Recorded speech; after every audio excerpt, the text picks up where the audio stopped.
The story of the Samsung Galaxy S24 centers around artificial intelligence, namely, the suite of AI-powered features Samsung has introduced to all three phones in its S24 lineup. It's understandable as AI is new and buzzy, and the Galaxy AI capabilities at the heart of the Galaxy S24 are actually practical and polished. But to focus exclusively on Galaxy AI is to do the Galaxy S24 a disservice. Yes, the hardware tweaks and enhancements aren't terribly groundbreaking, not that it's easy making significant changes to a phone this well established. But the changes Samsung does make are important, improving upon an already stellar display while also tackling a long-standing complaint about the most compact model in its flagship lineup. The Galaxy S24 is available for $799 with the base model featuring 128GB of storage. In the US, that's the same price Samsung charged last year for the Galaxy S23, something worth calling out in light of Samsung's $100 price hike for the Galaxy S24 Ultra. There is also a 256GB version of the Galaxy S24 available in the US and UK for $859 or £859. You will be able to find the Galaxy S24 at Samsung's website as well as the major retailers like Amazon and Best Buy. US phone carriers are now selling the Galaxy S24 too, with many offering Galaxy S24 deals that can help you lower the cost of the phone. You won't spot too many differences between the Galaxy S24 and Galaxy S23. It nudges aside in the lineup of best Samsung phones. The screen and back panel on the S24 are both flat and are joined by metal side rails, but the phone has adopted a unibody-like design that blends all the separate panels together brilliantly. Samsung continues to make the S24 out of aluminum. Titanium is reserved for the Galaxy S24 Ultra, as is the more durable Gorilla Armor Glass for the Ultra's display. Still, Galaxy S24 counts on Gorilla Glass Victus 2 to be tough enough, and it offers IP68 water resistance, so don't worry about dropping the phone in the drink. The biggest design change to the Galaxy S24 involves the bezels. They are smaller than before, which allows the new phone to offer a slightly bigger screen than the S23 without noticeably changing the dimensions of the phone. Even with 6.2-inch display, the Galaxy S24 remains as compact as its predecessor. I wish I could get excited about the Galaxy S24 color options, which strike me as a bit muted. Names like Onyx Black, Marble Grey, Cobalt Violet, and Amber Yellow make the colors sound a lot more dramatic than they actually look.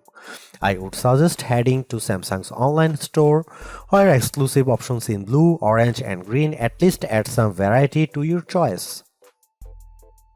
I have mentioned the Galaxy S24's larger display, which offers a resolution of 2340 by 1080 resolution and a 120Hz refresh rate. But besides the modest increase in size from the 6.1-inch panel on the S23, the biggest addition is a boost to the screen's brightness. Like the rest of the new lineup, the Galaxy S24 promises a maximum brightness of 2600 nits. I have to say our lab testing didn't come close to the theoretical maximum, which was probably achieved under very controlled circumstances. Still, the 1416 nits it reaches using a light meter and with HDR enabled is nothing to sneeze at. It improves upon the Galaxy S23's 1340 nit reading and was in line with the iPhone 15's 1400 nit result. I found I had to keep the display brightness slider rather high to see the screen details under less favorable lighting conditions, but at least the S24 has the capability in its toolkit. A trailer for the Ministry of Our Gentlemanly Warfare on YouTube looked pretty dark in some scenes, though I suspect that's a Guy Ritchie problem and not a Samsung one. Streaming Under Pressure on Netflix produced bright, crisp images of the US women's soccer team in action. The Galaxy S24 recreates more colors than the iPhone 15's display does using both the sRGB and DCI-P3 spectrums. Apple's screen is a bit more accurate though, with a delta E rating of 0.18 to the S24's 0.22 with the display in its default vivid mode. In terms of camera hardware, Samsung hasn't really touched a thing for this Galaxy S24 update. The 50 megapixel main camera, 12 megapixel ultra-wide shooter and 10 megapixel telephoto lens with 3x optical zoom are exactly what you would find on the Galaxy S23. Even aperture and sensor sizes remain the same. In one sense, that shouldn't matter as the Galaxy S23 was already one of the best camera phones, so you'd imagine that the Galaxy S24 should be just fine on the camera front. And that's before we get to some of the AI enhanced features Samsung has added to the S24 lineup. The trouble is Samsung's competitors have not stood still since last year. Now you can guys see some photo sample of Galaxy S24 and some comparison between S23 and S24 and iPhone 15.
If the Galaxy S24 phone had performed just a shade or two better against the iPhone 15, I would have declared this model as the entry-level flagship phone to get. As it stands, this is still one of the best base model Galaxy S phones I have ever used, delivering a lot of value for $800. While the AI features are welcome additions, they are only part of what makes the Galaxy S24 so impressive. It's the bigger, brighter screen, longer lasting battery and stellar performance that make the phone device well worth getting, with Galaxy AI a nice add-on. Because the cameras haven't changed that much, I don't think anyone with last year's Galaxy flagship needs to concern themselves with upgrading. And perhaps even Galaxy S22 users can get one more year out of their device Anyone with an older Galaxy flagship should run not walk to their nearest retailer to grab this new model. Perhaps the most impressive thing about the Galaxy S24 is the serious lack of FOMO you'll have if you opt for this phone over one of the more expensive models. Yes, the Galaxy S24 Ultra has the more impressive camera setup, but with the same Galaxy AI features and battery and performance improvements of its own, the Galaxy S24 is a worthwhile flagship in its own right. Thanks for watching. See you in the next one.